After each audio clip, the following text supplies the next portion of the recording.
Good morning. Good morning, ma'am.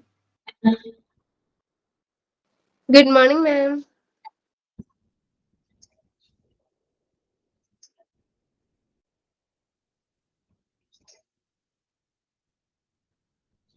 Okay, അപ്പൊ നമ്മൾ കഴിഞ്ഞ ക്ലാസ്സിൽ എവിടെ വരെയാണ് എടുത്തു നിർത്തിയത്? എവിടെ വരെയാണ് എടുത്തു നിർത്തിയത്? ലോ ഓഫ് തോട്ട്സ് അല്ലേ? ലോ ഓഫ് തോട്ട്സ് വരെയല്ലേ എടുത്തു നിർത്തിയത്?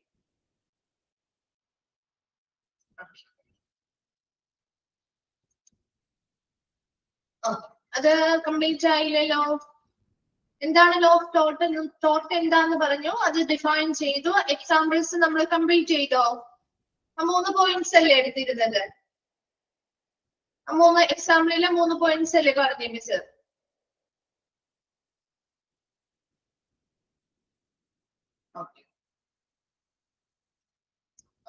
ശരി. അപ്പൊ ലോ ഓഫ് തോട്ട്സ് ആണ് ഇനി പറയാൻ പോകുന്നത്. അപ്പൊ ലോ ഓഫ് തോട്ട്സിൽ നമ്മൾ ഓൾറെഡി പറഞ്ഞിട്ട് വലിയ ക്ലാസ്സിൽ എന്താണ് തോട്ട്, അല്ലെങ്കിൽ തോട്ട് എന്ന് പറയുന്ന വേർഡ് എന്തിൽ നിന്നാണ് ഡിറൈവ് ചെയ്തിരിക്കുന്നത്? ഏത് ലാറ്റിൻ വേർഡിൽ നിന്നാണ്? തോട്ട് എന്ന വേർഡ് ഏത് ലാറ്റിൻ വേർഡിൽ നിന്നാണ് ഡിറൈവ് ചെയ്തിരിക്കുന്നത്? ഏത് ലാറ്റിൻ വേർഡിൽ നിന്നാണ് ചോദിക്കാറുള്ള ക്വസ്റ്റ്യൻ ആണ് കേട്ടോ. ഏത് ലാറ്റിൻ വേർഡിൽ നിന്നാണ് ഡിറൈവ് ചെയ്തിരിക്കുന്നത്?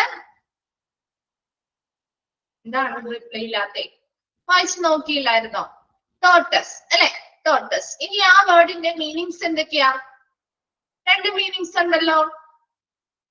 എന്തൊക്കെയാണ് ആ വേർഡിന്റെ മീനിങ്സ്? ഇപ്പോഴേ തന്നെ ഒന്ന് പഠിച്ചു പോണേ. ട്വിസ്റ്റഡ്, അല്ലെങ്കിൽ 2 മീനിങ്ങും പഠിച്ചു വെക്കണം കേട്ടോ. ഓർ ക്രൂക്ഡ് അല്ലെ? ട്വിസ്റ്റഡ് അല്ലെങ്കിൽ ക്രൂക്ഡ് എന്നുള്ള അർത്ഥമാണ് കേട്ടോ. ഇനി എന്താണ് ഒരു ടോർട്ട് എന്ന് പറയുന്നത്?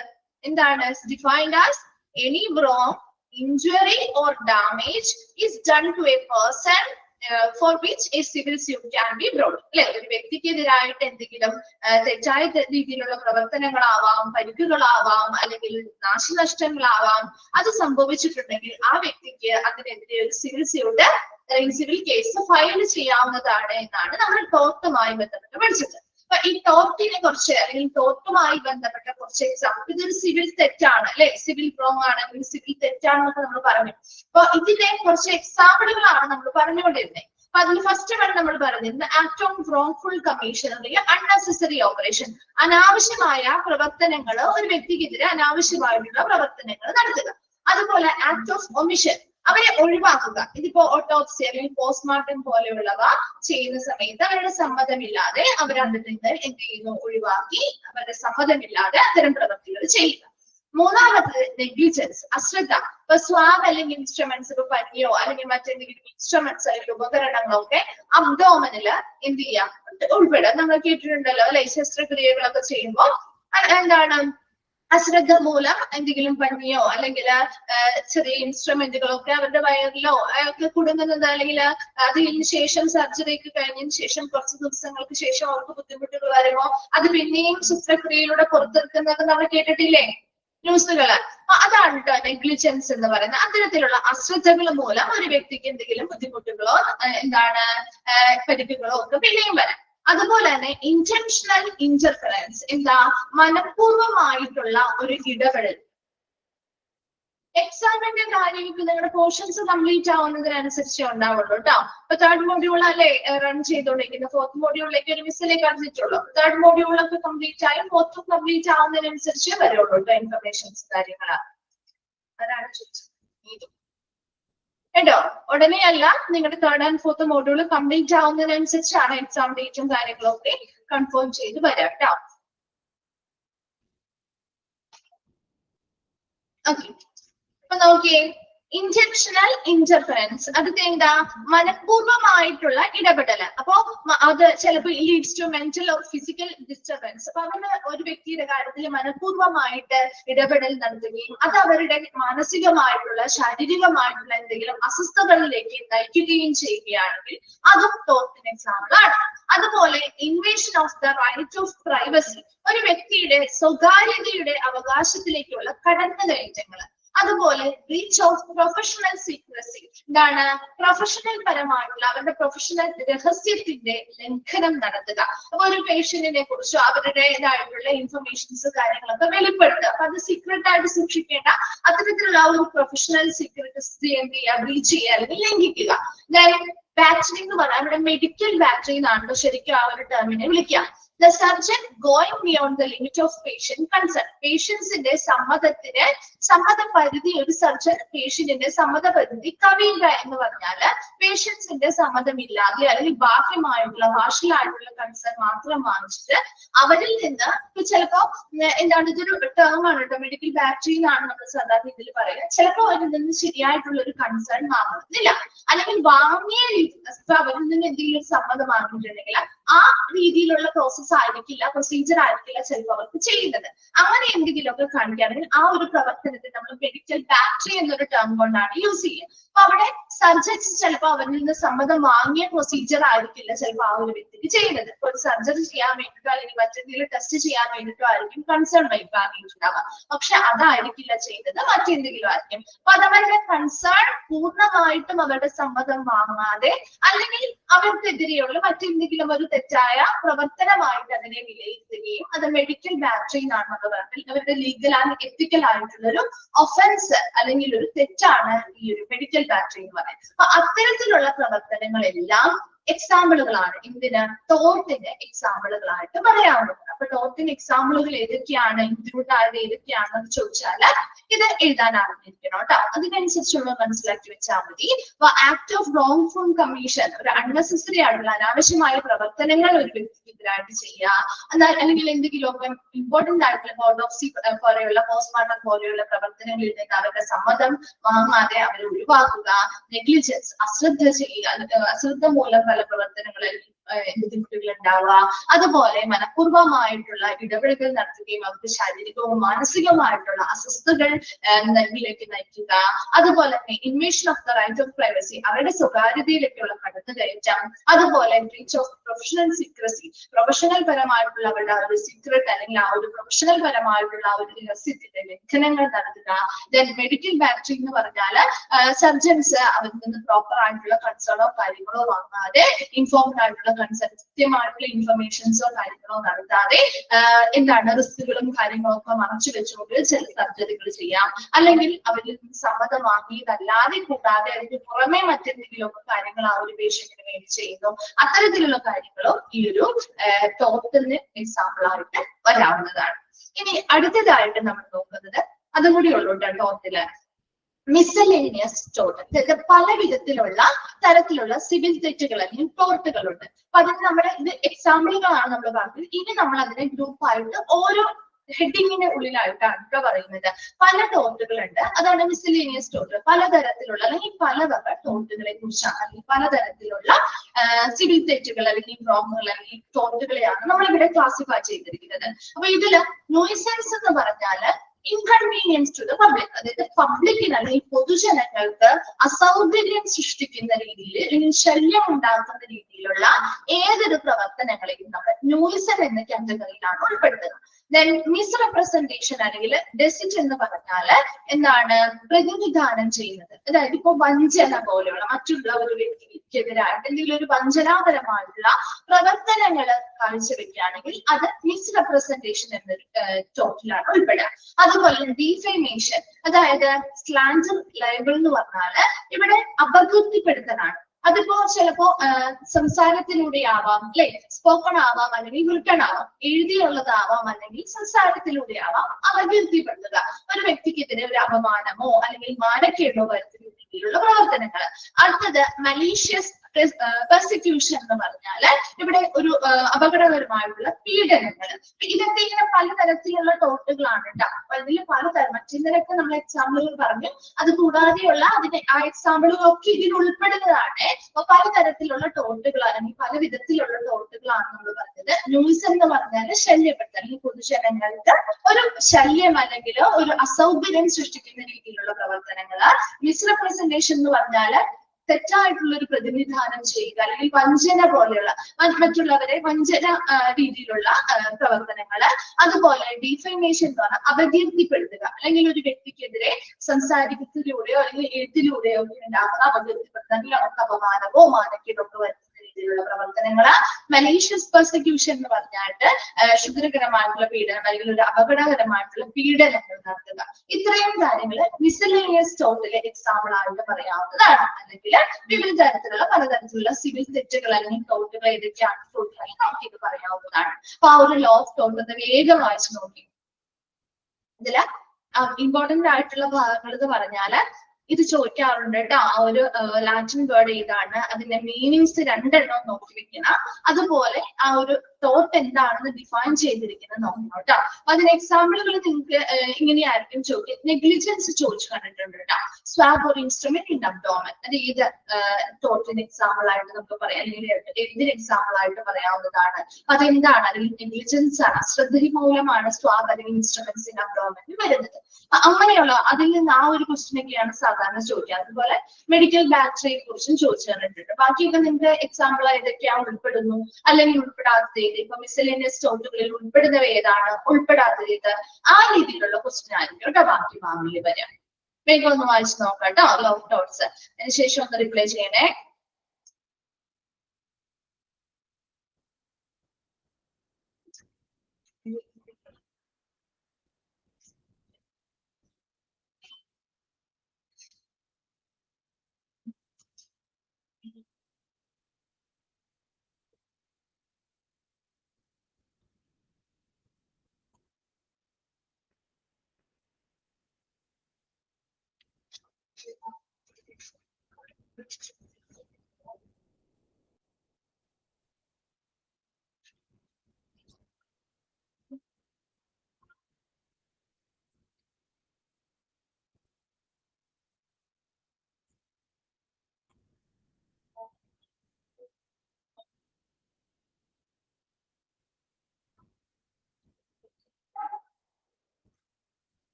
വായിച്ചു കഴിഞ്ഞു.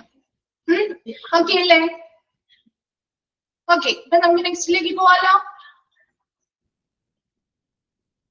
നെക്സ്റ്റിലേക്ക് പോവാം. ഓക്കെ, അടുത്തതാണ് consumer protection act, CPA act എന്ന് കൂടി അറിയപ്പെടാറുണ്ട് കേട്ടോ. ഷോർട്ടായിട്ട് നമുക്ക് CPA ആക്ട് എന്ന് കൂടി വിളിക്കാറുണ്ട്. കൺസ്യൂമർ പ്രൊട്ടക്ഷൻ ആക്ട് ഇത് കേട്ടിട്ടുണ്ടാവുമല്ലോ. ഉപഭോക്തൃ സംരക്ഷണ നിയമം കേട്ടിട്ടില്ലേ? കേട്ടിട്ടുണ്ടോ? ഉപഭോക്തൃ സംരക്ഷണ നിയമം. നമ്മുടെ ഹോസ്പിറ്റലുമായി ബന്ധപ്പെട്ടും കൺസ്യൂമേഴ്സ് അല്ലെങ്കിൽ കസ്റ്റമേഴ്സ് ഉണ്ട് അല്ലെ? ആരാണ് ഹോസ്പിറ്റലിലെ കസ്റ്റമേഴ്സ് അല്ലെങ്കിൽ കൺസ്യൂമേഴ്സ്? ആരാണ് ഹോസ്പിറ്റലിലെ കൺസ്യൂമർ? പേഷ്യൻസ് അല്ലെ? ഇവിടെ കൺസ്യൂമർ പ്രൊട്ടക്ഷൻ ആക്ട് അല്ലെങ്കിൽ കസ്റ്റമർ പ്രൊട്ടക്ഷൻ ആക്ട് എന്ന് പറയുന്നത് നമ്മുടെ ഉപഭോക്തൃ സംരക്ഷണ നിയമം എന്ന് പറയുന്നത് പേഷ്യൻസ് അല്ലെങ്കിൽ നമ്മുടെ ഹോസ്പിറ്റലിലെ കൺസ്യൂമേഴ്സിന്റെ ഇൻട്രസ്റ്റുകൾ സംരക്ഷിക്കുന്നതിന് വേണ്ടിയിട്ട് അവരുടെ അവകാശങ്ങൾ നേടിക്കുന്നതിന് വേണ്ടിയിട്ടൊക്കെയാണ് കേട്ടോ. ഇവിടെ ഈ ഒരു consumer protection act, this act came into force with effect from ആണ് കേട്ടോ. അതിന്റെ ഷോർട്ട് ഫോം ആയിട്ട് എഴുതിയിരിക്കുന്നതാണ് that came into force with effect from 1st September 1987. ആ ഒരു ഇയറും ആ ഒരു ഡേറ്റും ഒന്ന് അണ്ടർലൈൻ ചെയ്ത് വെച്ചോട്ടോ, ചോദിക്കാറുള്ളതാണ്. ഏത് വർഷം ഏത് ദിവസമാണ് ഈ ഒരു ആക്ട് നിലവിൽ വന്നിരിക്കുന്നത്? Then advantage, ഒരു കൺസ്യൂമർ പ്രൊട്ടക്ഷൻ ആക്ടിന്റെ അഡ്വാൻറ്റേജസ് ആണ് നമ്മളിവിടെ പറയുന്നത്. Is a minimal advantage is a minimal cost is involved and matter is decided within 3 to 4 months. നിങ്ങൾക്ക് അറിയാലോ കൺസ്യൂമർ പ്രൊട്ടക്ഷൻ ആക്ട് എന്ന് പറഞ്ഞാൽ ശരിക്കും എന്താ? ഉപഭോക്താക്കളുടെ എന്താണ് അവകാശങ്ങൾ സംരക്ഷിക്കുന്നതിന് വേണ്ടിയിട്ടുള്ള നിയമമാണ് അല്ലെ? ആണോ? അപ്പൊ നമുക്കിപ്പോ നമ്മളൊരു പ്രൊഡക്റ്റ് വാങ്ങി, ഈ ഒരു കടയിൽ നിന്ന് നമ്മളൊരു ഷോപ്പിൽ നിന്ന് ഒരു പ്രൊഡക്റ്റ് വാങ്ങി. ആ പ്രൊഡക്റ്റിന് അവർ പറയുന്ന ക്വാളിറ്റിയിലോ ക്വാണ്ടിറ്റിയിലോ ഇല്ല, അവര് പറഞ്ഞ ആ ഒരു അഡ്വർടൈസ്മെന്റ് കാര്യങ്ങൾക്ക് അനുസരിച്ചില്ല എങ്കിൽ നമുക്ക് അതിനെതിരെ എന്ത് കൊടുക്കാം? കൃത്യമായി പറയുന്ന വാറണ്ടി നമുക്ക് നൽകുന്നില്ല, നമ്മുടെ ഇതിൽ നിന്ന് ഒരുപാട് പണം അതിനുവേണ്ടി ഈടാക്കിയെങ്കിൽ നമുക്ക് അതിനെതിരെ പരാതി നൽകാം, അല്ലെ? കൺസ്യൂമർ കോർട്ടിൽ പരാതി നൽകാം. പരാതി നൽകിക്കൂടെ? അത് ഈ ഒരു ആക്ടിന് കീഴിൽ വരുന്നതാണ്, അല്ലെ? അപ്പൊ അങ്ങനെ നമുക്ക് നമ്മുടെ അവകാശങ്ങൾ നേടിയെടുക്കാനും തിരികെ നമുക്ക് ചിലവായിട്ടുള്ള അല്ലെങ്കിൽ നമ്മുടെ കയ്യിൽ നിന്ന് ചിലവായ പണമൊക്കെ നമുക്ക് തിരികെ വാങ്ങാനായിട്ട് ഈ ഒരു നിയമത്തിന്റെ സഹായത്തോടുകൂടി സാധിക്കുന്നുണ്ട്. അപ്പൊ ഇവിടെ ഹോസ്പിറ്റൽ അല്ലെങ്കിൽ ഈ ഒരു നിയമത്തിന്റെ പ്രധാന അഡ്വാൻറ്റേജ് അല്ലെങ്കിൽ ഒരു പ്രയോജനം എന്ന് പറയുന്നത് മിനിമൽ കോസ്റ്റ്. നമുക്കറിയാം മറ്റ് കോടതി വഴിയുള്ള മറ്റെന്ത് കേസുകളാണെങ്കിലും നമുക്ക് ഒരുപാട് തുക ചിലവാക്കേണ്ടതായിട്ട് വരാം കേസ് നടത്താൻ, അല്ലെ?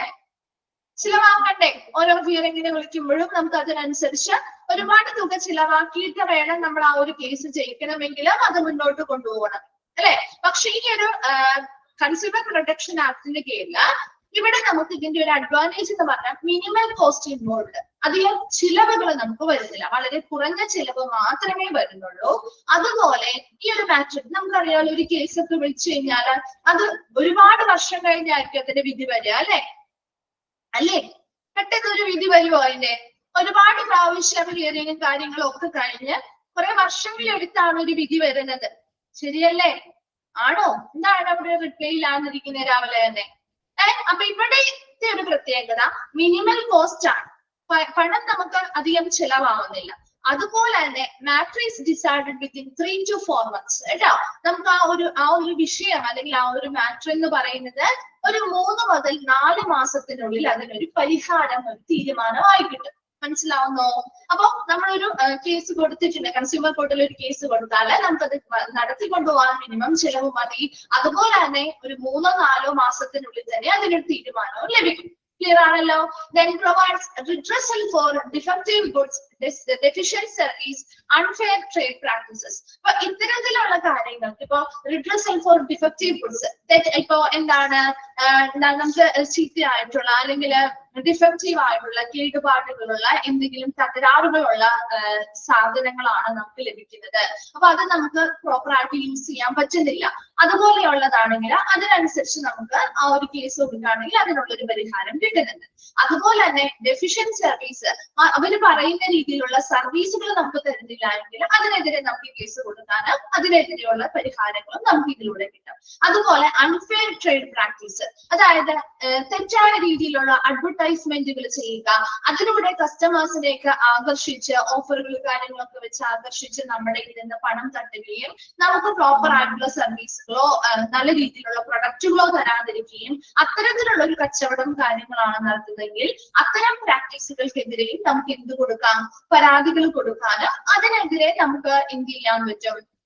പരാതികൾ കൊടുത്തുകൊണ്ട് അതിനെതിരെ നമുക്ക് എന്താണ് ഈ ഒരു കോടതിയിൽ നിന്ന് ആ ഒരു കേസ് വാദിച്ച് നമുക്ക് അതിൽ നിന്നുള്ള മോണിറ്ററി കോമ്പൻസേഷൻസ് രീതിയിലുള്ള പണങ്ങൾ, പ്രതിഫലങ്ങൾ നമുക്ക് തിരികെ നമുക്ക് ആ ഒരു കോമ്പൻസേഷൻ കാര്യങ്ങൾ കിട്ടാനും ഇത് സഹായിക്കുന്നുണ്ട്. അപ്പോ ഇവിടെ കൺസ്യൂമർ പ്രൊട്ടക്ഷൻ ആക്ടില് ഈ ഒരു നിയമം നിലവിൽ വന്നിരിക്കുന്നത് 1 September 1987 ഇതിന്റെ അഡ്വാൻറ്റേജ് എന്ന് പറയുന്നത് മിനിമൽ കോസ്റ്റ് ആണ് ഇതിന് മതി. അതുപോലെ തന്നെ നമുക്ക് ഈ ഒരു കാര്യം 3 മുതൽ 4 മാസത്തിനുള്ളിൽ ഇതിനൊരു തീരുമാനം ലഭിക്കും. അതുപോലെ തന്നെ ഇതിനൊരു പരിഹാരം നമുക്കിപ്പോ ഒരു ഡിഫക്റ്റീവ് ആയിട്ടുള്ള ഗുഡ്സ്, നമുക്ക് എന്താണ് തകരാറുകൾ മൂലമുള്ള അല്ലെങ്കിൽ തകരാറുകളുള്ള എന്തെങ്കിലും സാധനങ്ങളാവാം, അല്ലെങ്കിൽ ഡെഫിഷ്യന്റ് സർവീസ്, നല്ല രീതിയിലുള്ള സർവീസുകൾ കിട്ടാത്തതാവാം, അല്ലെങ്കിൽ അന്യായമായിട്ടുള്ള ഒരു വ്യവസായ സംരംഭങ്ങളുമായി ബന്ധപ്പെട്ട രീതിയിൽ അന്യായമായ രീതികളാണ് അവർ ഫോളോ ചെയ്യുന്നതെങ്കിൽ അത്തരം കാര്യങ്ങൾക്കെതിരായിട്ടുള്ള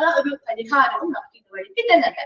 ഇനി ഈ ഒരു നിയമത്തില് ഒരു കൺസ്യൂമർ എന്താണ്, അതാണ് പറയുന്നത്. ഒരു ഡെഫിഷ്യൻസി എന്താണ്, ഒരു സർവീസ് എന്താണ്. ഈ നിയമത്തിൽ പരാമർശിച്ചിരിക്കുന്ന ഒരു 3 ടേംസ് ആണ് അവിടെ എക്സ്പ്ലെയിൻ ചെയ്ത് കൊടുത്തിരിക്കുന്നത്.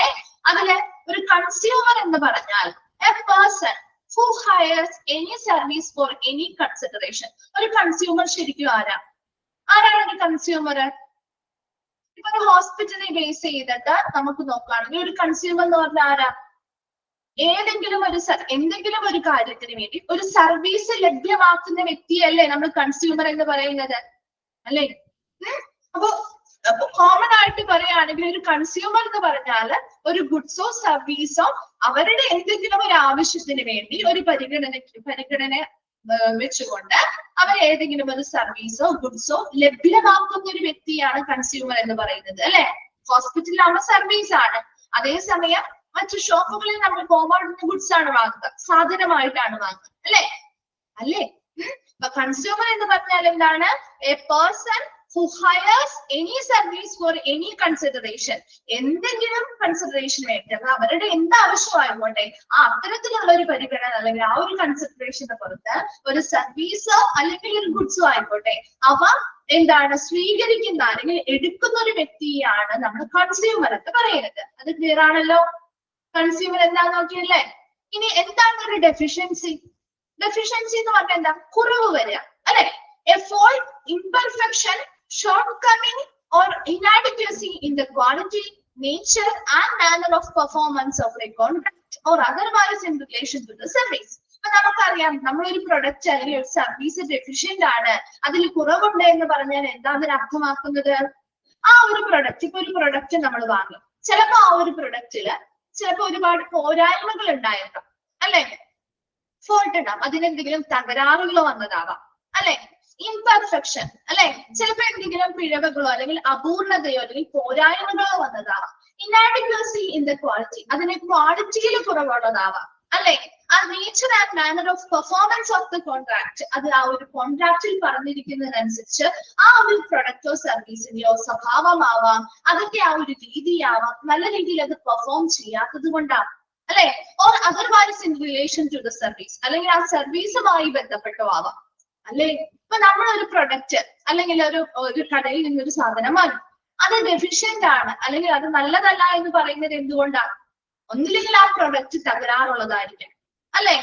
നമ്മൾ ഉദ്ദേശിച്ച രീതിയിലുള്ള ക്വാളിറ്റിയോ കാര്യങ്ങളോ അല്ലെങ്കിൽ പെർഫോമൻസോ അത് കാഴ്ചവെക്കാത്തത് കൊണ്ടാവാം, ശരിയല്ലേ? അല്ലെങ്കിൽ അത് നല്ല രീതിയിൽ നമുക്ക് എന്തെങ്കിലും പോരായ്മകൾ അതിന്റെ പെർഫോമൻസിലോ മറ്റു കാര്യങ്ങളിലോ തോന്നുന്നത് കൊണ്ടല്ലേ നമ്മൾ ഈ കംപ്ലൈന്റ് കൊടുക്കാൻ പോകുന്നേ, അല്ലെ? അല്ലെങ്കിൽ നമുക്കത് യൂസ് ചെയ്യാലോ.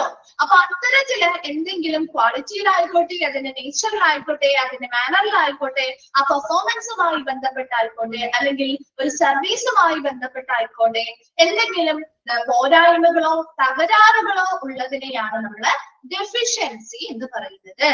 ക്ലിയർ ആണോ? ഡെഫിഷ്യൻസി മനസ്സിലായോ? ഒന്ന് മനസ്സിലാക്കി പഠിക്കണോട്ടാ, വെറുതെ നിങ്ങൾ ബൈ ഹാർട്ട് ഒന്നും ചെയ്യേണ്ട, ഒന്ന് മനസ്സിലാക്കി പഠിച്ചിട്ടില്ല. അടുത്തത് സർവീസ് എന്ന് പറഞ്ഞാൽ എന്താ?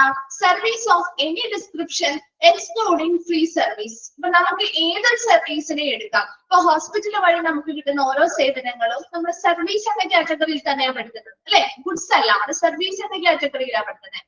അതേസമയം അതുപോലെ തന്നെ നമുക്ക് സർവീസുകൾ അല്ലാതെ ഇപ്പൊ നമ്മൾ ഒരു സാധനം വാങ്ങിക്കുന്നത് നമുക്ക് ഫ്രീ സർവീസുകൾ അല്ലാതെ ഇപ്പൊ ചില സ്ഥാപനങ്ങൾ ഫ്രീ സർവീസ് തരാറില്ലേ? ആ ഒരു ഫ്രീ സർവീസ് തരുന്നതിന് നമുക്ക് കേസ് കൊടുക്കാൻ പറ്റും. ആ ഫ്രീ സർവീസ് അവർ തരുന്നുണ്ട്. ഇപ്പൊ ചില വാഹനങ്ങളൊക്കെ വാങ്ങുമ്പോ നിങ്ങൾ കണ്ടിട്ടില്ലേ, ആദ്യത്തെ 2 പ്രാവശ്യമൊക്കെ ഫ്രീ സർവീസ് ആണെന്നൊക്കെ ഇവര് പറയാറില്ലേ? പറയാറുണ്ടോ? ഒരു പ്രാവശ്യം അല്ലെങ്കിൽ ഇത്ര മാസത്തിനുള്ളിൽ നമുക്ക് ഇത്ര 2 ഫ്രീ സർവീസുകളുണ്ട് എന്നൊക്കെ പറയുന്നത് കേട്ടിട്ടില്ലേ? അപ്പൊ അത്തരത്തിൽ ഒരു ഫ്രീ സർവീസ് ആണ് അവർ തരുന്നതെങ്കിൽ അവിടെ നമുക്ക് അവരത് ചെയ്തു തന്നില്ല, ഇത് ചെയ്തു തന്നില്ല എന്ന് പരാതിപ്പെടാൻ പറ്റുമോ? പരാതിപ്പെടാൻ പറ്റുമോ? ഒരു ഫ്രീ സർവീസ് ആണ് തരുന്നതെങ്കിൽ നമുക്കത് കംപ്ലൈന്റ് ചെയ്യാൻ പറ്റുമോ? ഇല്ല, കാരണം അവർക്ക് ഇഷ്ടമുള്ള ഫ്രീ സർവീസാണ് തരുന്നത്. അപ്പൊ അതില്ല ഇതില്ല എന്നൊന്നും നമുക്ക് പറയാൻ പറ്റില്ല. അതേസമയം നമ്മൾ പണം കൊടുത്ത് നമുക്ക് അവർ ഓൾറെഡി ഓഫർ ചെയ്തിട്ടുള്ള സർവീസുകളുണ്ട്, ഇല്ലേ? ഇപ്പൊ ഇത്ര ദിവസത്തെ വാറണ്ടി, ഇത്ര വർഷത്തെ വാറണ്ടി ഉണ്ട്, ഇത്ര വർഷത്തെ ഗ്യാരണ്ടി ഉണ്ട്, അതിനുള്ളിൽ ഇത്ര രീതിയിലുള്ള സർവീസുകൾ നിങ്ങൾക്ക് തരാമെന്ന് ഉറപ്പ് പറയുന്ന കുറച്ച് ഫ്രീ ആയിട്ടുള്ളതല്ലാത്ത സർവീസുകളില്ലേ? അല്ലെങ്കിൽ ഇപ്പൊ വാറണ്ടി ആണെങ്കിലും ഗ്യാരണ്ടി ആണെങ്കിലും ഒക്കെ ഉണ്ടെങ്കിലും അതിനിടയിൽ നമ്മൾ സർവീസുകൾക്ക് വേണ്ടിയിട്ട് അവരെ വിളിച്ച് നമ്മൾ സർവീസ് ചാർജ് ഒക്കെ കൊടുക്കേണ്ടി വരാറില്ലേ? ഇത്ര വർഷങ്ങൾ കഴിഞ്ഞാൽ കൊടുക്കേണ്ടി വരാറില്ലേ? അപ്പൊ അതുപോലെ നമ്മൾ പെയ്ഡ് ആയിട്ടുള്ള സർവീസുകൾ അവർ ചെയ്തു തരുന്നുണ്ടെങ്കിൽ അതുമായി ബന്ധപ്പെട്ട ഡിസ്ക്രിപ്ഷൻ അല്ലെങ്കിൽ വിശദീകരണങ്ങളാണ് ഈ സർവീസ് എന്ന ആ ഒരു എന്താണ് ടേം കൊണ്ട് ഉദ്ദേശിക്കുന്നത്. അവിടെ എന്തിനെ ഒഴിവാക്കിയിട്ടുണ്ട്? സൗജന്യമായിട്ടുള്ള സേവനങ്ങൾ അല്ലെങ്കിൽ സർവീസുകളെ ഒഴിവാക്കി ബാക്കി എല്ലാ സേവനങ്ങളുമായി ബന്ധപ്പെട്ട കാര്യങ്ങളാണ് ഈ സർവീസ് എന്ന് പറയുന്ന ആ ഒരു കാറ്റഗറിയിൽ വിവരിച്ചിരിക്കുന്നത്. അപ്പോ 3 ടേംസ്, കൺസ്യൂമർ, ഡെഫിഷ്യൻസി, സർവീസ്, ആ ഒരു നിയമത്തിൽ പറയുന്ന 3 ടേംസ് ആണ് കേട്ടത്. ഇനി ഇതിന്റെ ഇമ്പോർട്ടന്റ് ആയിട്ടുള്ള അടുത്ത ഭാഗമാണ് ടൈം ലിമിറ്റേഷൻ. അപ്പൊ നമുക്ക് ഈ ഒരു നിയമവുമായി ബന്ധപ്പെട്ട് നമുക്കൊരു കേസ് അല്ലെങ്കിൽ നമുക്കൊരു പ്രൊഡക്റ്റ് വാങ്ങിയപ്പോൾ നമുക്ക് ഇഷ്ടപ്പെട്ടില്ല, അപ്പൊ അതിന് എന്തെങ്കിലുമൊക്കെ പോരായ്മകളുണ്ട്, നമുക്ക് അതിനെതിരെ കേസ് കൊടുക്കണം. അങ്ങനെ ഒരു ക്ലെയിം ലഭിക്കണമെങ്കിൽ a claim for compensation under CPA must be filed within 3 years. 3 വർഷത്തിനുള്ളിൽ നമുക്ക് ആ ഒരു നഷ്ടപരിഹാരത്തിനുള്ള ആ ഒരു ക്ലെയിം 3 വർഷത്തിനുള്ളിൽ നമ്മൾ ഫയൽ ചെയ്തിരിക്കണം. ദെൻ അതുമായി ബന്ധപ്പെട്ട് 3 സ്ഥാപനങ്ങൾ, 3 ലെവലായിട്ടാണ് കേസുകൾ കൈകാര്യം ചെയ്യുന്നത്. District forum, state forum, national forum. അതിൽ ഡിസ്ട്രിക്ട് ഫോറം എന്ന് പറഞ്ഞാൽ അപ് ടു 5 lakhs, 5 ലക്ഷം രൂപ വരെയുള്ള അതായത് പ്രൈസ് റേഞ്ച് ആണ് കേട്ടോ. ഓരോ കേസിന്റെയും റേഞ്ച് ഉണ്ടാവില്ലേ? ഇപ്പൊ നമ്മളൊരു നമ്മളൊരു TV ആണ് വാങ്ങി, നമ്മൾ കൊണ്ടുവന്നപ്പോ ആ TVക്ക് ഉടനെ തന്നെ തകരാറ് വന്നു.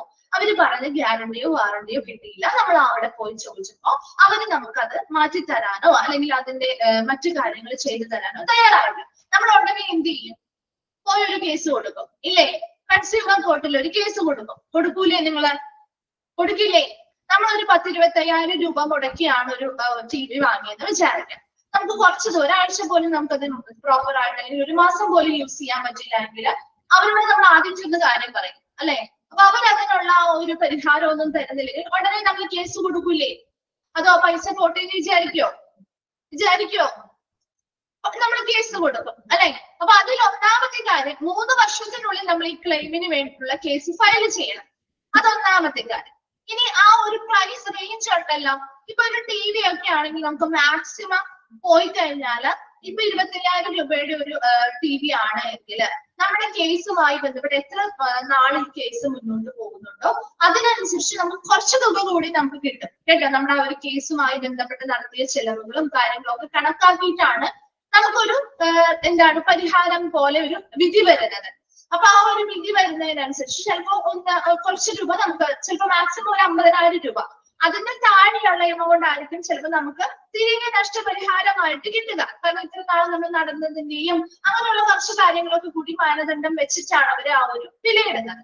അപ്പൊ ഒരു 50,000 രൂപയോളം നമുക്ക് തിരികെ കിട്ടിയെന്ന് വിചാരിക്കാം. അപ്പൊ ആ ഒരു റേഞ്ച് എന്ന് പറയുന്നത് 1 ലക്ഷത്തിൽ താഴെയല്ലേ? അല്ലെ? മനസ്സിലാവുന്നോ? ചേച്ചി പറയുന്നത് എന്താന്ന് മനസ്സിലാവുന്നോ?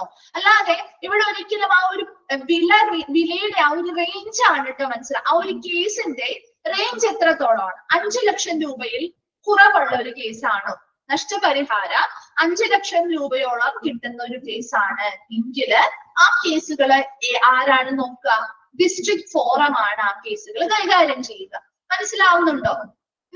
ഡിസ്ട്രിക്ട് ഫോറം ആയിരിക്കും അത്തരം കേസുകൾ കൈകാര്യം ചെയ്യുന്നത്. ഇനി ഒരു 5 ലക്ഷത്തിൽ കൂടുതൽ, അതായത് ഒരു 30 ലക്ഷം വരെ, 5 ലക്ഷം മുതൽ 30 ലക്ഷം വരെ ആ ഒരു റേഞ്ചിലുള്ള ഒരു കേസ് ആണെങ്കിൽ അത് സ്റ്റേറ്റ് ഫോറം ആയിരിക്കും കൈകാര്യം ചെയ്യുന്നത്. മനസ്സിലാവുന്നോ? അതുപോലെ ഒരു 30 ലക്ഷത്തിൽ കൂടുതൽ റേഞ്ചിലുള്ള കേസുകളാണ് എങ്കിൽ അത് നാഷണൽ ഫോറം ആയിരിക്കും ആ കേസുകൾ കൈകാര്യം ചെയ്യുക. മനസ്സിലായോ? അത് ചോദിക്കാനുള്ളതാണ് കേട്ടോ. അപ്പൊ ചില കുട്ടികൾ വിചാരിക്കും അത് ആ ഒരു പൈസയുടെ ആ ഒരു റേഞ്ച് ആണ് കേട്ടോ പറയുന്നത്, അല്ലാതെ ആ ഒരു കേസുകളുടെ എണ്ണമല്ല കേട്ടോ. എണ്ണമല്ല, 5 ലക്ഷം രൂപ വരെയുള്ള റേഞ്ചിലുള്ള കേസുകളാണ് എങ്കിൽ അത് ഡിസ്ട്രിക്ട് ഫോറം കൈകാര്യം ചെയ്യുന്നു. 5 ലക്ഷം മുതൽ 30 ലക്ഷം വരെയുള്ള കേസുകളാണെങ്കിൽ അത് സ്റ്റേറ്റ് ഫോറം ആയിരിക്കും കൈകാര്യം ചെയ്യുക. 30 ലക്ഷത്തിന് മുകളിലുള്ള കേസുകളാണ്, ആ ഒരു റേഞ്ചിലുള്ള കേസുകളാണ് എങ്കിൽ അത് നാഷണൽ ഫോറം ആയിരിക്കും കൈകാര്യം ചെയ്യുക. അതുപോലെ തന്നെ ഈ CPA എന്ന് പറയുന്നത് കൺസ്യൂമർ പ്രൊട്ടക്ഷൻ ആക്ട് കേട്ടോ. ഈ ഒരു കൺസ്യൂമർ പ്രൊട്ടക്ഷൻ ആക്ടിന് കീഴിൽ നമ്മുടെ ഈ ഒരു കേസ്, അതൊരു നഷ്ടപരിഹാരത്തിനായിട്ട് ക്ലെയിം നമ്മൾ 3 വർഷത്തിനുള്ളിൽ ഫയൽ ചെയ്തിരിക്കണം. ഇത് ചോദിക്കാറുള്ളതാണ്. 3 വർഷത്തിനുള്ളിൽ ഫയൽ ചെയ്യണം ചോദിക്കാറുണ്ട്. ഡിസ്ട്രിക്ട് ഫോറം എത്ര വരെയുള്ള റേഞ്ച് ഓഫ് എത്ര വരെയാണ് ഉള്ള കേസുകളാണ് കൈകാര്യം ചെയ്യുക? Up to 5 lakhs. അതുപോലെ സ്റ്റേറ്റ് ഫോറം ആണെങ്കിൽ 5 lakhsന്റെ മുകളിൽ greater than 5 lakhs national forum ആണ് കേസസ് greater than 30 lakhs 30 lakhsന് മുകളിൽ. അപ്പൊ ആ ഒരു റേഞ്ച് കൂടി ഒന്ന് നോക്കി വെക്കണേ. ഇപ്പൊ ഒന്ന് വായിച്ചു നോക്കിയേ. കൺസ്യൂമർ പ്രൊട്ടക്ഷൻ ആക്ട് അതിന്റെ വർഷവും ഡേറ്റും ഇമ്പോർട്ടന്റ് ആണ് കേട്ടോ.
വായിച്ചു കഴിയുമ്പോ ഒന്ന് റിപ്ലൈ ചെയ്യണേ.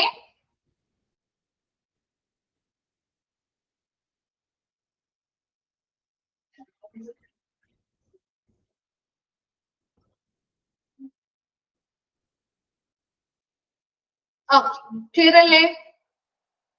നെക്സ്റ്റിലേക്ക് പോവാണ് കേട്ടോ. Next patient bill of rights. പേഷ്യൻസിന്റെ ബിൽ ഓഫ് റൈറ്റ്സ് എന്ന് പറഞ്ഞ ആക്ട് ആണ്. Patient bill of rights act എന്ന് പറയുന്നത് പേഷ്യൻസിന് ഒരു ഹോസ്പിറ്റലിൽ ഒരുപാട് അവകാശങ്ങളുണ്ട് അല്ലെ, നേടിയെടുക്കാനായിട്ട് ഒരുപാട് അവകാശങ്ങളുണ്ട്. ഹോസ്പിറ്റലിൽ നിന്ന് കിട്ടേണ്ട കുറെ അവകാശങ്ങളുണ്ട് ഇല്ലേ, റൈറ്റ്സ് ഉണ്ട് കേട്ടോ. അപ്പൊ അതുമായി ബന്ധപ്പെട്ട കാര്യങ്ങള് പ്രസ്താവിക്കുന്ന ഒരു നിയമമാണ് പേഷ്യന്റ് ബിൽ ഓഫ് റൈറ്റ്സ് എന്ന് പറയുന്നത്. അപ്പൊ നോക്കിയതില് ഹസ്ബൻഡ് തന്നെ നോക്കാം. റെസ്പെക്ട്ഫുൾ കെയർ, ഒരു ഹോസ്പിറ്റലിൽ നിന്ന് ആദരവോടെയുള്ള ഒരു പരിചരണം കിട്ടുക എന്ന് പറയുന്നത് ഒരു പേഷ്യന്റിന്റെ അവകാശം അല്ലേ? ആണോ? പേഷ്യന്റിന്റെ അവകാശമാണോ ഒരു റെസ്പെക്ട്ഫുൾ കെയർ കിട്ടുക എന്ന് പറയുന്നത്? ആണ് അല്ലെ? അപ്പൊ അത് ഈ നിയമത്തിൽ പറയുന്നുണ്ട്. റെസ്പെക്ട്ഫുൾ കെയർ അല്ലെങ്കിൽ ഒരു ആദരവോടുകൂടിയുള്ള ഒരു പരിചരണം ലഭിക്കുക എന്നുള്ളത്. രണ്ടാമത്തത് complete information with regard to diagnosis, treatment and prognosis. ഒരു രോഗിയുമായി ബന്ധപ്പെട്ട പൂർണ്ണമായ ഇൻഫർമേഷൻസ്, അവരുടെ രോഗനിർണയവുമായി ബന്ധപ്പെട്ട്, ട്രീറ്റ്മെന്റ് അല്ലെങ്കിൽ ചികിത്സയുമായി ബന്ധപ്പെട്ട്, പ്രോഗ്നോസിസ് ആ ഡിസീസ് അല്ലെങ്കിൽ ആ ഒരു ഇല്ലസുമായി ബന്ധപ്പെട്ട പ്രഡിക്ഷൻ അല്ലെങ്കിൽ ആ ഒരു എന്താണ് മുൻകൂട്ടി പ്രവചിക്കുന്നതുമായി ബന്ധപ്പെട്ട് അത്തരത്തിലുള്ള എന്തുമായി ബന്ധപ്പെട്ടുമുള്ള പൂർണ്ണമായ ഇൻഫർമേഷൻസ് ഇവർക്ക് ലഭ്യമാക്കുക എന്ന് അല്ലെങ്കിൽ അവർക്ക് ലഭിക്കുക എന്ന് പറയുന്നത് അവരുടെ അവകാശത്തിൽപ്പെട്ട കാര്യമല്ലേ? അല്ലെ? അപ്പൊ അവര് ആ പേഷ്യന്റിന് എന്ത് രോഗം അല്ലെങ്കിൽ എന്ത് ട്രീറ്റ്മെന്റ് ചെയ്താലും അല്ലെങ്കിൽ എന്ത് ഡയഗ്നോസിസ് ചെയ്താലും അതുമായി ബന്ധപ്പെട്ട കംപ്ലീറ്റ് ഇൻഫർമേഷൻസ് അവർക്ക് ലഭ്യമാക്കുക എന്ന് പറയുന്നത്, അവർക്ക് ലഭിക്കുക എന്ന് പറയുന്നത് അവരുടെ ഒരു റൈറ്റ്സ് ആണ് അല്ലെ? അവർക്ക് ലഭ്യമാക്കി നൽകുക എന്ന് പറയുന്നത് അവർക്ക് ആ ഹോസ്പിറ്റലിൽ നിന്ന് കിട്ടേണ്ട ഒരു റൈറ്റ് അല്ലെങ്കിൽ അവകാശമാണ്. മൂന്നാമത്തത് patient has the right to information from doctor before he gives concern. എന്തൊരു പുതിയ പ്രൊസീജിയർ നമ്മൾ ആ ഒരു പേഷ്യന്റിന് ചെയ്യുമ്പോൾ, ഒരു ടെസ്റ്റ് ആയിക്കോട്ടെ, ഒരു പ്രത്യേകമായിട്ടുള്ള എന്തെങ്കിലും സർജറീസോ കാര്യങ്ങളോ ചെയ്യുമ്പോൾ നമ്മൾ ആ ഒരു പേഷ്യന്റിൽ നിന്നോ അല്ലെങ്കിൽ അവരുടെ ഏറ്റവും അടുത്ത ആളുകളിൽ നിന്നോ സമ്മതം വാങ്ങാറുണ്ട്, കൺസേൺ വാങ്ങാറുണ്ട് അല്ലെ? വാങ്ങാറില്ലേ? അപ്പൊ അത്തരത്തിലൊരു കൺസേൺ വാങ്ങുന്നതിന് മുൻപായിട്ട് ഡോക്ടറിൽ നിന്ന് ആ ഒരു കൺസേൺ വാങ്ങുന്നത് എന്തിനു വേണ്ടിയിട്ടാണ്? ഒരു സർജറി ചെയ്യാനാണെങ്കിൽ ആ സർജറിയുമായി ബന്ധപ്പെട്ട എല്ലാ ഇൻഫർമേഷൻസും, അതായത് ആ സർജറി എന്തിനു വേണ്ടി ചെയ്യുന്നു, അതുവഴി നമുക്ക് എന്തൊക്കെ ബെനിഫിറ്റ്സ് ഉണ്ടാവുന്നുണ്ട്, അത് മാത്രം പറഞ്ഞാൽ മതിയോ?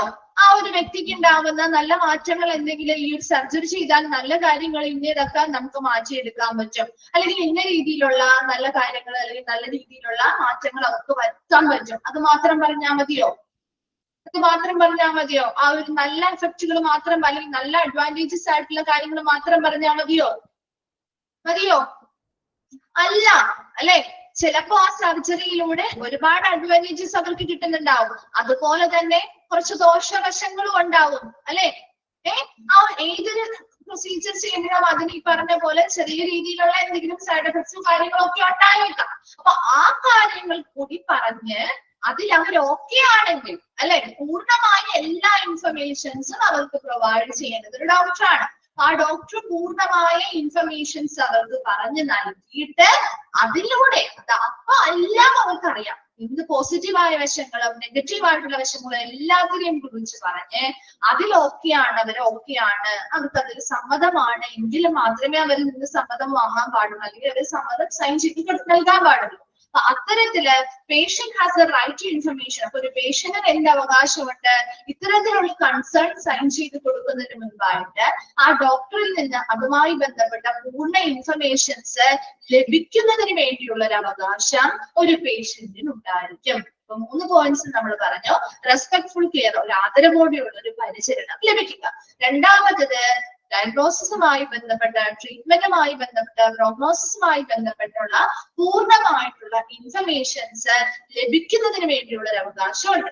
മൂന്നാമത്തത് ഒരു കൺസേൺ അല്ലെങ്കിൽ സമ്മതം ഒപ്പിട്ട് നൽകുന്നതിന് മുൻപായിട്ട് ഡോക്ടറിൽ നിന്ന് അതുമായി ബന്ധപ്പെട്ട പൂർണ്ണ വിവരങ്ങൾ അറിയാനുള്ള ഒരു അവകാശം ഉണ്ടായിരിക്കും. ക്ലിയർ ആണോ? 3 ആ 3 ഒക്കെയാണോ? എന്നാൽ അടുത്തതിലേക്ക് പോവാം. ഓക്കെ.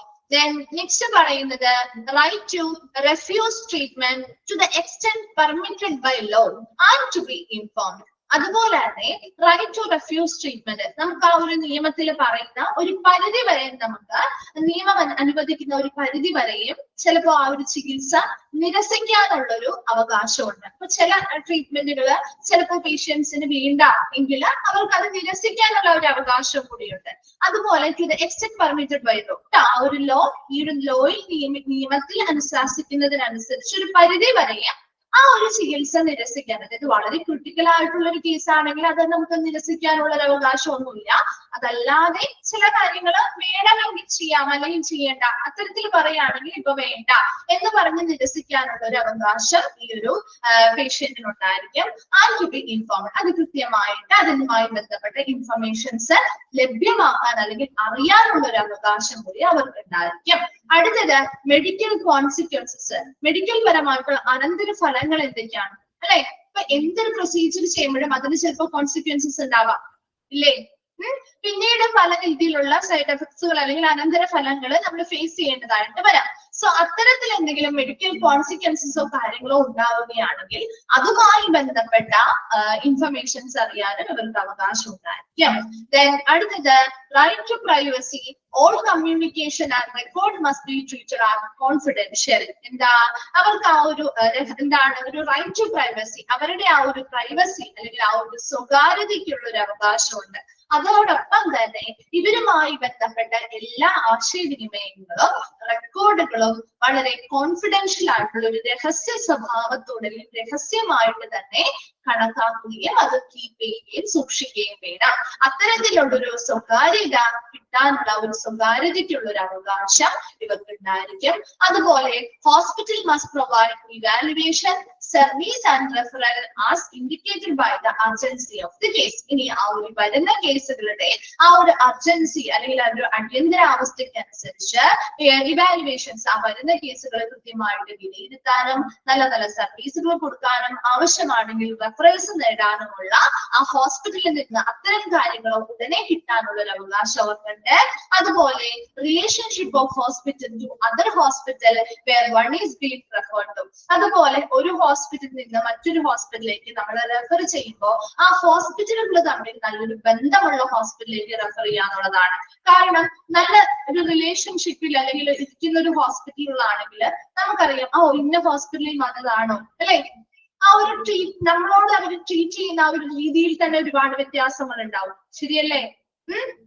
അപ്പൊ നല്ല റിലേഷൻഷിപ്പ് കീപ്പ് ചെയ്യുന്ന ഹോസ്പിറ്റലുകളാണെന്ന് വിചാരിക്കാം. അപ്പൊ ഒരു ഹോസ്പിറ്റലിൽ നിന്ന് ഒരു പേഷ്യന്റിനെ മറ്റൊരു ഹോസ്പിറ്റലിലേക്ക് നമ്മൾ റെഫർ ചെയ്ത് വിടാണ്. അപ്പൊ അടുത്ത ഹോസ്പിറ്റലിൽ ചെല്ലുമ്പോഴും ഇതേ രീതിയിൽ തന്നെ നമ്മളോട് ട്രീറ്റ് ചെയ്യും. അല്ലെ? അതേസമയം നല്ലൊരു റിലേഷൻഷിപ്പ് കീപ്പ് ചെയ്യുന്ന ഹോസ്പിറ്റൽ അല്ല എങ്കിലോ ഇവിടെ നിന്ന് പറയാം അതൊന്നും ശരിയാവില്ല, അവിടെ നടത്തിയ ടെസ്റ്റുകളൊക്കെ നമ്മൾ ഇവിടെയും നടത്തേണ്ടി വരും എന്നൊക്കെ പറഞ്ഞ് അവർ എന്ത് ചെയ്യാറുണ്ട്, കുറച്ചധികം നമ്മളെ ബുദ്ധിമുട്ടിക്കാറുണ്ടാവും അല്ലെ? അത്തരത്തിൽ നല്ലൊരു റിലേഷൻഷിപ്പ് കീപ്പ് ചെയ്യുന്ന ഹോസ്പിറ്റലുകൾ തമ്മിലൊരു റെഫറൻസ് സംവിധാനങ്ങൾ കീപ്പ് ചെയ്യുക. അപ്പൊ അതിൽ നിന്ന് ഒരു ഹോസ്പിറ്റലിൽ നിന്ന് മറ്റൊരു ഹോസ്പിറ്റലിലേക്ക് നമ്മൾ റെഫർ ചെയ്യുമ്പോൾ അത് നമുക്ക് പ്രയോജനകരമായിരിക്കും. അതുപോലെ right to refuse to take part in research, റിസർച്ചുകളിൽ പങ്കെടുക്കാൻ താല്പര്യമില്ല എങ്കിൽ അതിൽ നിന്നും ഒഴിവാക്കാൻ അല്ലെങ്കിൽ അതിനെ നിരസിക്കാനുമുള്ള അവകാശം ഒരു പേഷ്യന്റിന് ഉണ്ടായിരിക്കും. അതുപോലെ right to know appointments or availability of doctor and continuity of health care demands after discharge. അതുപോലെ തന്നെ അപ്പോയിന്റ്മെന്റുകളുമായി ബന്ധപ്പെട്ട കാര്യങ്ങളാവാം, ഡോക്ടറിന്റെ അവൈലബിലിറ്റി അല്ലെങ്കിൽ ലഭ്യതയുമായി ബന്ധപ്പെട്ട കാര്യങ്ങൾ അറിയാനുള്ള ഒരു അവകാശമുണ്ട്. Continuity of health care demands after discharge, ഡിസ്ചാർജിന് ശേഷം അവരുടെ ആ ഒരു വൈദ്യ പരിചരണവുമായി ബന്ധപ്പെട്ട അതിന്റെ തുടർച്ചയുമായി ബന്ധപ്പെട്ട ആവശ്യകതകൾ അറിയാനുള്ള ഒരു അവകാശം ഉണ്ടായിരിക്കാം.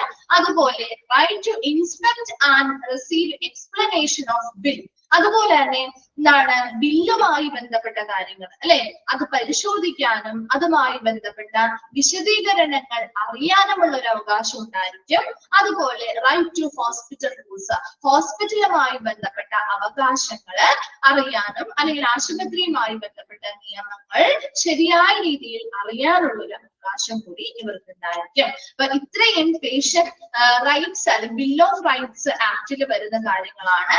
റെസ്പെക്ട്ഫുൾ കെയർ, ഒരു ആദരവോടെയുള്ള പരിചരണം ലഭിക്കുക എന്ന് പറയുന്നത്.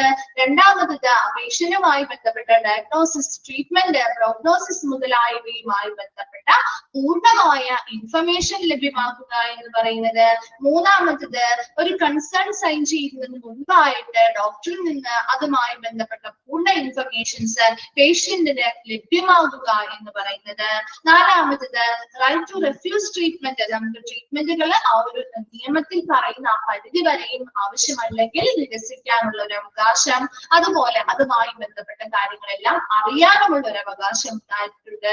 മെഡിക്കൽ കോൺസിക്വൻസസ്, മെഡിക്കൽ പരമായ മറ്റ് അനന്തരഫലങ്ങളെ കുറിച്ച് അറിയാനുള്ള ഒരു അവകാശമുണ്ട്. റൈറ്റ് ടു പ്രൈവസി, സ്വകാര്യതയ്ക്കുള്ള ഒരു അവകാശം. ഇതിനുമായി ബന്ധപ്പെട്ട എല്ലാ ആശയവിനിമയങ്ങളും റെക്കോർഡുകളും വളരെ രഹസ്യമായി സൂക്ഷിക്കേണ്ടതും കൈകാര്യം ചെയ്യേണ്ടതുമാണ്, അതിനുള്ള അവകാശമുണ്ട്. അതുപോലെ hospital must be provide evaluation, service and referral as indicated by the urgency of the case, ആ കേസിന്റെ അടിയന്തരാവസ്ഥയ്ക്ക് അനുസൃതമായി കൃത്യമായ വിലയിരുത്തൽ നടത്താനും നല്ല സർവീസുകൾ കൊടുക്കാനും ആവശ്യമായ റെഫറലുകൾ ലഭ്യമാക്കാനുമുള്ള ഒരു അവകാശം ഉണ്ടായിരിക്കും. അതുപോലെ തന്നെ relationship of the hospital to other hospital where one is being referred to, ഒരു വ്യക്തിയെ മറ്റൊരു ഹോസ്പിറ്റലിലേക്ക് റെഫർ ചെയ്യുന്ന സമയത്ത് ആ ഹോസ്പിറ്റലിന്റെ റിലേഷൻഷിപ്പുകൾ നോക്കി റെഫർ ചെയ്യാനായിട്ടും ഒരു റൈറ്റ് ഉണ്ടായിരിക്കും. അതുപോലെ right to refuse to take part in research, ഗവേഷണങ്ങളിൽ ഉൾപ്പെടാൻ താല്പര്യമില്ലെങ്കിൽ അത് നിരസിക്കാനുള്ള ഒരു അവകാശം ഉണ്ടായിരിക്കും. അതുപോലെ അപ്പോയിന്റ്മെന്റുകളുമായി ബന്ധപ്പെട്ട ഡോക്ടറിന്റെ ലഭ്യതയുമായി ബന്ധപ്പെട്ട കാര്യങ്ങൾ അറിയാനുള്ള അവകാശം, ഡിസ്ചാർജിന് ശേഷം അവരുടെ ആരോഗ്യ പരിചരണത്തിന്റെ തുടർച്ചയുമായി ബന്ധപ്പെട്ട ആവശ്യകതകൾ അറിയാനുള്ള അവകാശം. അതുപോലെ right to inspect and receive explanation of bill, ബില്ലുമായി ബന്ധപ്പെട്ട പരിശോധനകൾ നടത്താനും അത് വിശദീകരണങ്ങൾ അറിയാനുമുള്ള ഒരു അവകാശം ഉണ്ടായിരിക്കും. റൈറ്റ് ടു ഹോസ്പിറ്റൽ റൂൾസ്, ഹോസ്പിറ്റലിലെ നിയമങ്ങളെ കുറിച്ച് അറിയാനുമുള്ള അവകാശം ഉണ്ടായിരിക്കും. വേഗം ഒന്ന് വായിച്ചു നോക്കിയ patient bill of rights.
Okay, വായിച്ചു കഴിഞ്ഞോ? ക്ലിയർ ആയോ? ഓക്കെ അല്ലേ? ഒന്ന് റിപ്ലൈ ചെയ്തേ കഴിഞ്ഞവര്.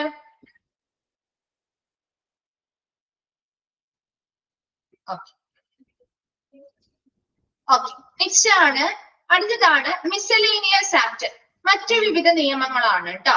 ഹോസ്പിറ്റലുമായി that can be applied to hospital, ഹോസ്പിറ്റലുമായി ബന്ധപ്പെട്ട അല്ലെങ്കിൽ ഹോസ്പിറ്റലിൽ പ്രയോഗിക്കാവുന്ന മറ്റ് മിസലേനിയസ് ആക്ടുകൾ അല്ലെങ്കിൽ മറ്റു വിവിധ നിയമങ്ങളാണ് ഇത് നമ്മൾ പറയുന്നത്. അപ്പൊ അതിൽ ഫസ്റ്റ് വൺ ആണ് societies registration act 1860. Societies Registration Act 1860. Okay, Societies Registration Act 1860 controls the working and management of institutions established or owned by charitable. ഇതിന്റെയൊക്കെ വർഷങ്ങൾ പഠിച്ചു വെക്കണം കേട്ടോ. ഇതിൽ തന്നിരിക്കുന്ന മാത്രമുള്ള വർഷങ്ങൾ പഠിച്ചാൽ മതി. അപ്പൊ ഇതിൽ 1860 സൊസൈറ്റീസ് രജിസ്ട്രേഷൻ ആക്ട് നിലവിൽ വരുന്നത്. ഇത് എന്തിനു വേണ്ടിയിട്ടുള്ള നിയമമാണ്? That control the working and management of institutions established or owned by charitable trust. Charitable ട്രസ്റ്റുകള് സ്ഥാപിച്ചതോ അവരുടെ ഉടമസ്ഥാവകാശത്തിലോ പ്രവർത്തിക്കുന്ന സ്ഥാപനങ്ങളുടെ മാനേജ്മെന്റും പ്രവർത്തനങ്ങളെയും നിയന്ത്രിക്കുന്നതിന് വേണ്ടിയിട്ടുള്ള ഒരു നിയമമാണ് സൊസൈറ്റീസ് രജിസ്ട്രേഷൻ ആക്ട് 1860 എന്ന് പറയുന്നത്.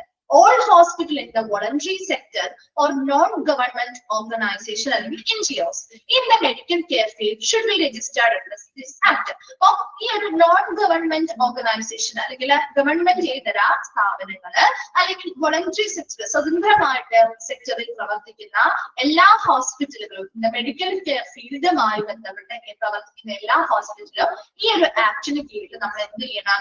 രജിസ്റ്റർ ചെയ്തിരിക്കണം. അപ്പൊ സൊസൈറ്റീസ് രജിസ്ട്രേഷൻ ആക്ട് 1816 എന്ന് പറയുന്നത് നമ്മുടെ ചാരിറ്റബിൾ ട്രസ്റ്റുകൾ അവ ഓൺ ചെയ്യുന്ന അല്ലെങ്കിൽ അവയുടെ ഉടമസ്ഥാവകാശത്തിൽ അവര് സ്ഥാപിച്ച് പ്രവർത്തനം നടത്തുന്ന അവരുടെ അത്തരത്തിലുള്ള ഹോസ്പിറ്റലുകൾ ഉണ്ടാവുമല്ലോ, അത്തരം ഹോസ്പിറ്റലുകളുടെ അല്ലെങ്കിൽ അത്തരം സ്ഥാപനങ്ങളുടെ വർക്കിംഗ് ആൻഡ് മാനേജ്മെന്റ്, അവരുടെ പ്രവർത്തനങ്ങളുടെയും മാനേജ്മെന്റിനെയും നിയന്ത്രിക്കുന്നതിന് വേണ്ടിയിട്ടുള്ള ഒരു നിയമമാണ് സൊസൈറ്റീസ് രജിസ്ട്രേഷൻ ആക്ട് എന്ന് പറയുന്നത്.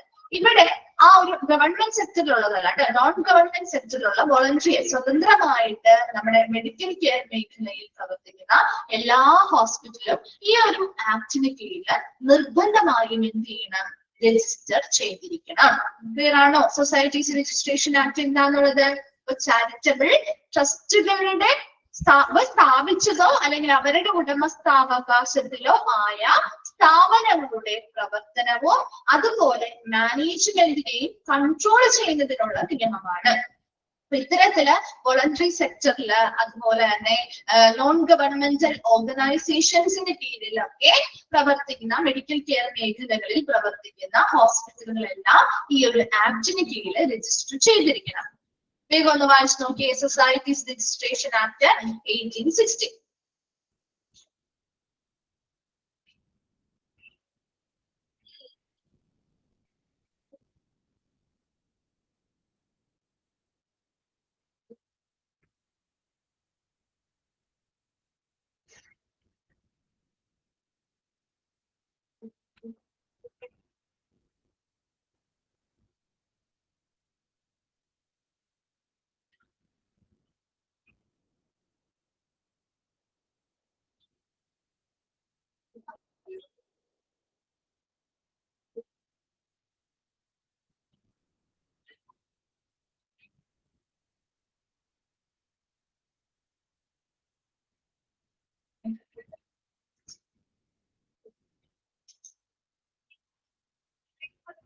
വായിച്ചു കഴിയുമ്പോൾ ഒന്ന് റിപ്ലൈ ചെയ്യണേ.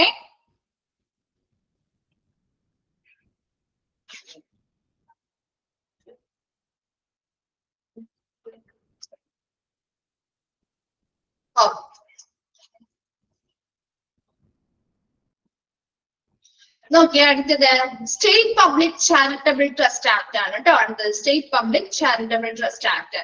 Some states have enacted their own public charitable trust act, which normally control the detailed working and management of hospital established by public charitable trust. In such state, the society should also be registered under the state act. അപ്പൊ ഈ ഒരു നിയമത്തില് പ്രധാനമായിട്ടും ഒരു 2-3 കാര്യങ്ങളാണ് ഈ നിയമത്തിലൂടെ ചെയ്യുന്നത്. അപ്പൊ ഓരോ സ്റ്റേറ്റിനും അവരുടേതായിട്ടുള്ള, മിക്ക സ്റ്റേറ്റുകളും അവരുടേതായിട്ടുള്ള സ്വന്തമായിട്ടുള്ള പബ്ലിക് ചാരിറ്റബിൾ ട്രസ്റ്റ് ആക്ടുകൾ രൂപീകരിച്ചിട്ടുണ്ട്. അപ്പൊ ഇവിടെ ഒന്നാമത്തെ കാര്യം, നമ്മുടെ പബ്ലിക് ചാരിറ്റബിൾ ട്രസ്റ്റുകളിലെ പുതിയതായിട്ട് നിങ്ങൾ കണ്ടിട്ടുണ്ടോ, നമ്മുടെ നാട്ടിലേക്ക് ഏതൊരു ട്രസ്റ്റ് രൂപീകരിച്ചാലും അത് പ്രോപ്പർ ആയിട്ട് ഈ ആക്ടിന് കീഴിൽ രജിസ്റ്റർ ചെയ്യേണ്ടതായിട്ടുണ്ട്. അറിയോ അത്? രജിസ്ട്രേഷൻസ് ഇപ്പൊ ഇന്ന ട്രസ്റ്റിന്റെ കീഴിലാണെങ്കിൽ ഇപ്പൊ നിങ്ങൾക്കറിയാം, വീട്ടിലേക്കൊക്കെ ചാരിറ്റിക്കായിട്ട് ആൾക്കാർ വരാറില്ലേ, ആളുകൾ സംഭാവനയ്ക്കായിട്ടൊക്കെ വരാറില്ലേ. അപ്പൊ അവരുടെ ആ ഒരു നോട്ടീസിൽ രജിസ്റ്റേർഡ് ആയിട്ടുള്ള രജിസ്റ്റേർഡ് നമ്പർ ഒക്കെ കണ്ടിട്ടുണ്ടോ? ശ്രദ്ധിച്ചിട്ടുണ്ടോ ആ ഒരു രജിസ്റ്റർ നമ്പറുകളൊക്കെ? അപ്പൊ അങ്ങനെ ഏതൊരു എന്താണ് പബ്ലിക് ട്രസ്റ്റുകൾ, ചാരിറ്റബിൾ ട്രസ്റ്റുകൾ ആരംഭിച്ചാലും അത് വ്യക്തമായിട്ട് ഈ നിയമത്തിന് കീഴിൽ രജിസ്റ്റർ ചെയ്യേണ്ടതായിട്ടുണ്ട്. അപ്പൊ അത്തരത്തില് പബ്ലിക് ആയിട്ടുള്ള ചാരിറ്റബിൾ ട്രസ്റ്റുകളുടെ രജിസ്ട്രേഷൻ ഈ നിയമത്തിന് കീഴിൽ പറയുന്ന കാര്യമാണ്. അപ്പൊ അങ്ങനെ നമ്മുടെ ഓരോ സ്റ്റേറ്റിലും അതിൻ്റെതായ നിയമങ്ങളുണ്ട്. ആ നിയമത്തിന് കീഴിൽ ഏതൊരു പുതിയ ചാരിറ്റബിൾ ട്രസ്റ്റുകൾ വന്നാലും, പബ്ലിക് ചാരിറ്റബിൾ ട്രസ്റ്റുകൾ വന്നാലും, അതിപ്പോ മതപരമായിട്ടുള്ളതാവാം അല്ലാത്തതാവാം, അപ്പൊ അങ്ങനെയുള്ള ഏതൊരു പബ്ലിക് ചാരിറ്റബിൾ ട്രസ്റ്റ് വന്നാലും അത് കൃത്യമായിട്ട് രജിസ്റ്റർ ചെയ്തിരിക്കണം. അതുപോലെ തന്നെ രണ്ടാമത്തെ കാര്യം, ഇതുപോലെ പല പല സൊസൈറ്റീസ് ആയിട്ട് കുറച്ച് മെമ്പേഴ്സ് അടങ്ങിയിട്ടുള്ള ഗ്രൂപ്പായിട്ടാണ് ഇവർ പ്രവർത്തനം നടത്തുക. അപ്പൊ അത്തരത്തിലുള്ള സൊസൈറ്റികളും ഇതിന് കീഴിൽ രജിസ്റ്റർ ചെയ്തിരിക്കണം.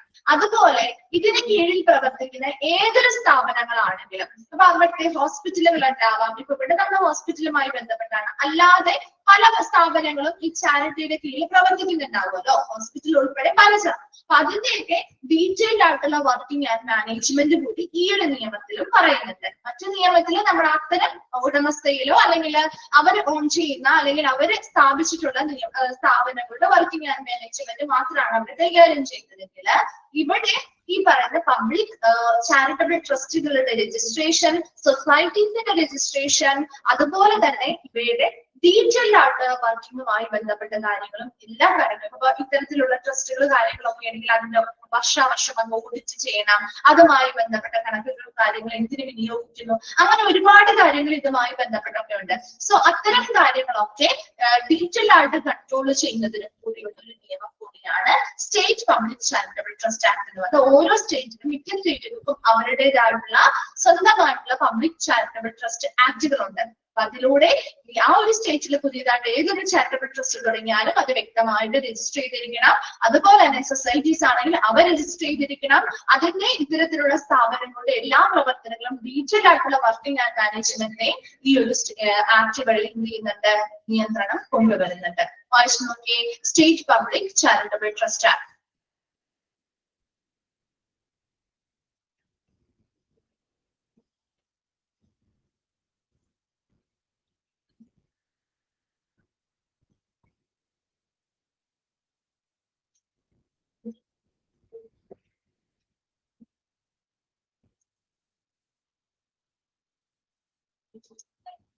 ആ ഒരു സൊസൈറ്റി രജിസ്ട്രേഷൻ ആക്ടിന്റെ വർഷം എപ്പോഴും ചോദിച്ചു കാണാറുണ്ട് കേട്ടോ.